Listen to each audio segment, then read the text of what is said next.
Café com a Mogi News está de volta e abrindo essa nova temporada. A gente tem aqui uma convidada muito especial, né? Ainda mais nesse mês da mulher, né? A gente está aqui com a vice-prefeita, Priscila Yamagami. Isso aí. Que ela vai contar um pouquinho pra gente da trajetória, do trabalho que ela vem desenvolvendo na prefeitura. Muito obrigada por ter aceito o convite. Seja muito bem-vinda. Obrigada eu, né? Muita gratidão aqui ao Mogi News. O Mogi News é uma marca aí de amor. Eu, né, tenho uma história muito legal aí na cidade, muito bacana com a nossa área de comunicação, né, Cá? E então fica gratidão aí a todos aqui do Mogi News e estou à disposição aí, fico muito feliz, que bom estar aqui contigo também.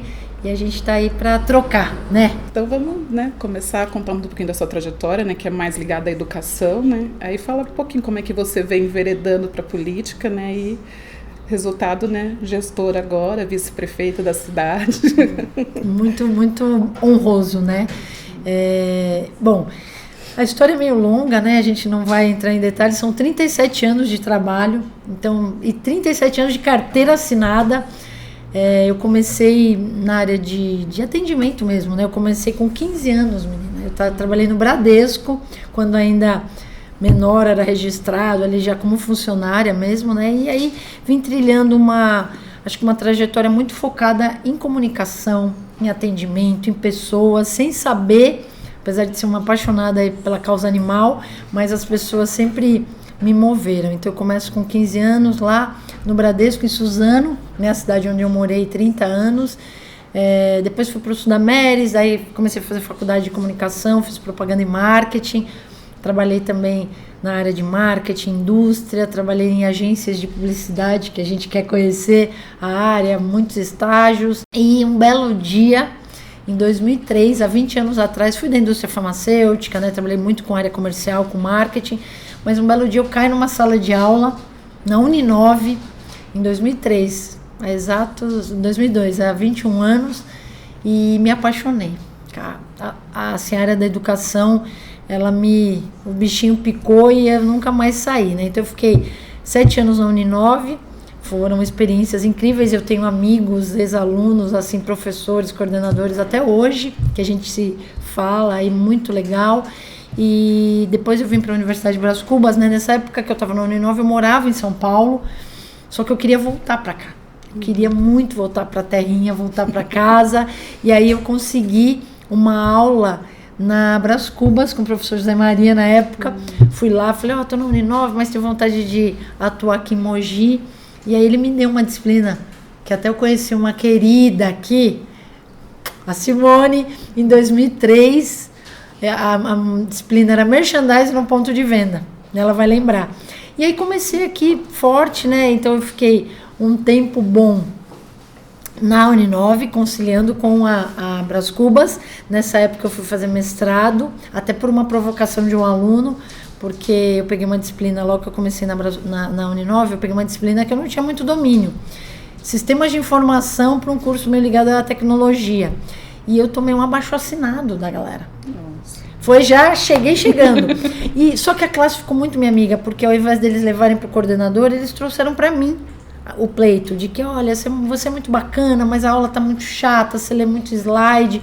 Falei, quer saber? Vou fazer mestrado. Aí fui, né, me aprimorar para poder melhorar enquanto professora. Então eu estava fazendo mestrado na Metodista, dando aula na Brás Cubas, aulas na Uninove e trabalhando de dia, uma loucura, mas foi muito bom, assim, né, pra gente crescer mesmo. Você chegou a coordenadora do curso. Então, aí nessa época eu já estava na Uninove, eu estava quase 7 anos, aí o professor José Maria me convidou para ser coordenadora. Eu coordenei 9 cursos na Brás Cubas, todos os cursos de comunicação a gente coordenou, tinha web design, rádio e TV, comunicação institucional, marketing, publicidade e propaganda, jornalismo e por aí vai. Então eu coordenei 9 cursos lá, e o sonho da minha mãe era que eu fosse funcionária pública. Ela tinha um sonho, mas eu nunca prestei. Banco do Brasil, eu gosto de viver sempre na corda bamba ali pra gente correr atrás. Então, a FATEC abriu um concurso aí em 2013. E aí eu falei, vou realizar o sonho da minha mãe, vou ser servidora pública, né?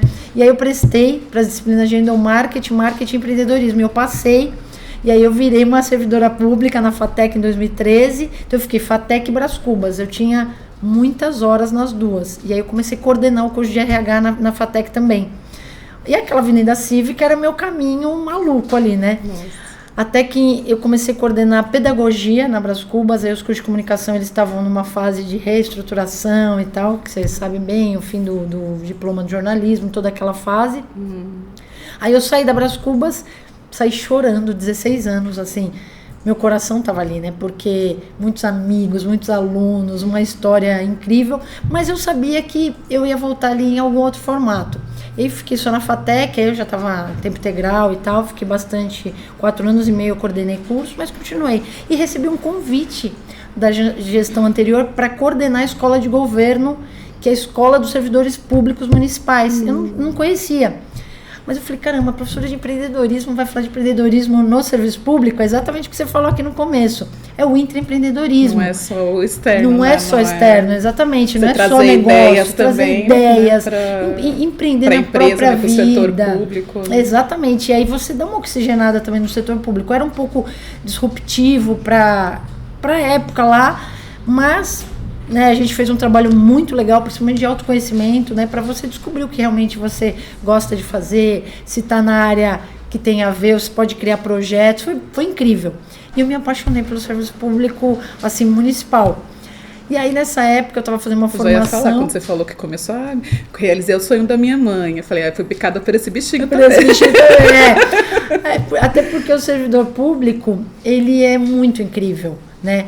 Principalmente quando ele se olha e ele associa o que ele ama ao que ele está fazendo, né? Porque você buscar o serviço público pelo simples fato de você ter uma estabilidade ou de você ter uma questão financeira, ele faz uma falta aquele coraçãozinho vibrando pelo que você faz. Então, minha missão dentro da escola de governo foi essa.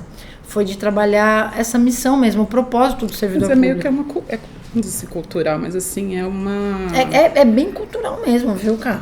Era até outra expressão que eu usava, mas assim, muita gente acha que o servidor tá ali só ocupando espaço e na verdade ele tem uma função muito importante. Que é servir, né? Que na verdade é o grande... Eu acho que assim, a nossa grande missão enquanto ser humano é servir. Então é um servidor público, é uma pessoa que está ali, eu não estou falando no ato da submissão, mas no ato de ser útil, de servir, de fazer o destino dos nossos pagamentos de imposto acontecerem de uma forma plena, efetiva. É muito nobre. Só que muitas vezes ele vem nessa busca por conta da estabilidade. E aí falta o quê? Ou ele ser ajustado a uma área que para ele faça muito mais sentido, ou ele ter projetos que ele possa aliar essa questão financeira, essa questão do que ele faz mesmo no dia a dia, ao que ele ama.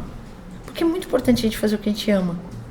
A grana ela é uma consequência, né? O teu rendimento, a tua ascensão financeira, ela é uma consequência. E aí foi um trabalho incrível, eu me apaixonei por eles e comecei a fazer o curso que na época o Caio, enquanto vereador, estava colocando para lideranças políticas, para quem quisesse exercer uma cidadania mais atuante, né, que o mandato dele como vereador foi sempre muito participativo, e a gente começou a fazer o VOC, né, o Vamos Ocupar a Cidade, e eu fiz o curso, mas eu ficava mais escondidinha, porque eu sabia que, de certa forma, ele era uma oposição para o governo que eu estava.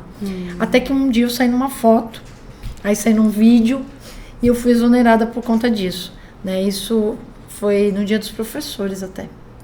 Aí, a partir daí, o grupo, ele falava muito de ter uma vice-mulher, eu quero ter uma vice-mulher, uma vice ligada à educação, e eu ouvi uma voz aqui dentro falando para mim, é você. E eu falava para essa voz, fica quieta, voz, fica na sua, né? Até que, organicamente, o grupo falou, não, Caio, eu acho que a sua vice é a Priscila. Eu comecei a levar essa questão do propósito lá pro grupo de candidatos à vereança, né, que a gente formou. E ele me convida, aí eu falei, só que eu sou um pouco elétrica, eu não vou ficar assim na foto ali de canto, meio quieta, esperando, né, cargo de expectativa, que é o vice. Eu vou atuar. Ele falou, não queria ouvir outra coisa, vamos embora. Aí a gente sai pra campanha e acontece que a gente já sabe, né?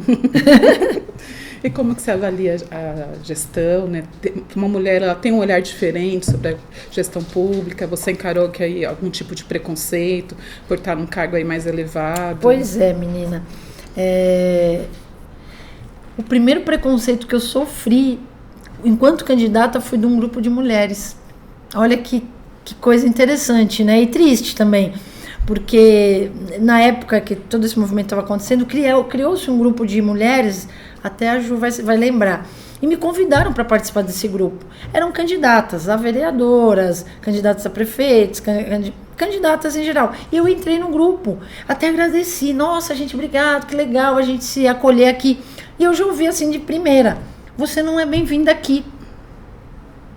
Aí eu falei, sem problema, né? Tudo bem. Porque a gente não quer uma candidata a vice. Ou a gente quer uma candidata a vereadora, ou a gente quer uma candidata a prefeita. Uma candidata a vice não faz sentido.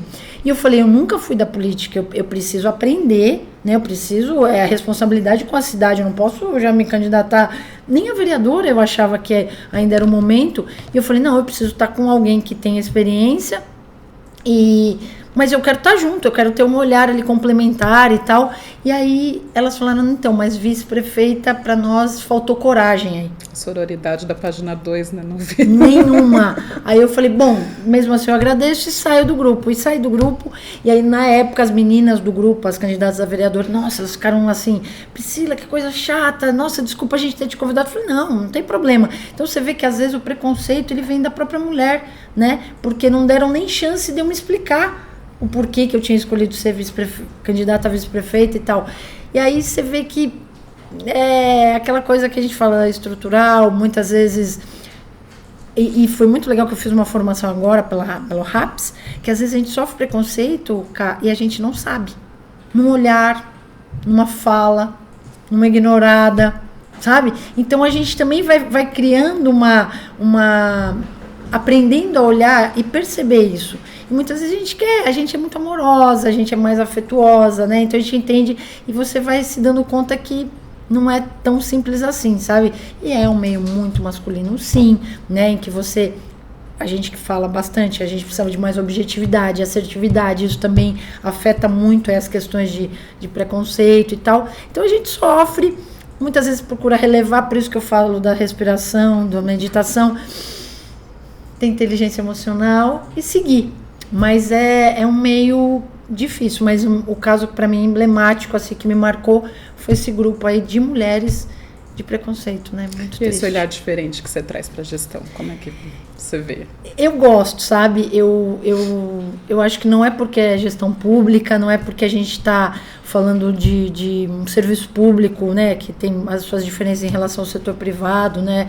Que você não pode trazer as questões da gestão, seja ela onde for, com os princípios. Quando a gente fala muitas vezes de respiração, de meditação, de momentos de descanso, de recarregar as energias, é fundamental para você pensar melhor o teu negócio. Seja público, seja privado. Ainda mais quando você lida com dinheiro público, que é uma extrema responsabilidade. E como inovar num meio que é altamente burocrático, porque tem que ser, porque você tem questões jurídicas importantes que barram da gente gastar o dinheiro de qualquer forma. Não podemos, a gente tem que ter essa responsabilidade.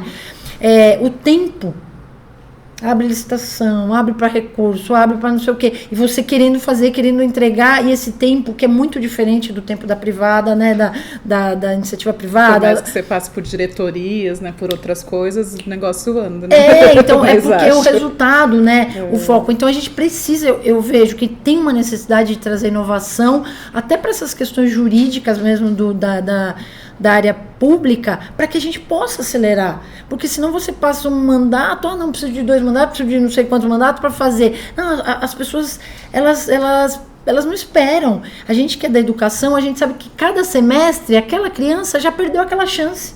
Então precisa ser agora. E essa vontade de entregar, e aí a nossa equipe está muito focada nisso, pense em inovar dentro dos parâmetros legais, dentro do que é possível, mas a gente tem tido iniciativas até com o Ministério Público de inovação, de propor algumas coisas que eles falam. E eu ouvi, né? Puxa, Priscila, sabia que o governo de vocês era inovador, mas muito importante você trazer essa possibilidade para a gente levar também para a área jurídica de esferas, né, diversas, enfim. Então a gente... De repente criar novos caminhos. Novos caminhos, para que a gente possa entregar. A gente acaba naquele quadradinho, né? Sempre seguindo ali. E isso traz muito, não, mas sempre foi assim, não vou mudar, não, certo comodismo. E até muita gente que se aproveita disso para não fazer a entrega. E não não justifica. Às vezes é possível fazer com parceria, com alguma possibilidade de melhorar, aprimorar a lei. Então, assim, a gente precisa inovar no serviço público, senão a gente não vai ter o país que a gente merece, que a gente precisa.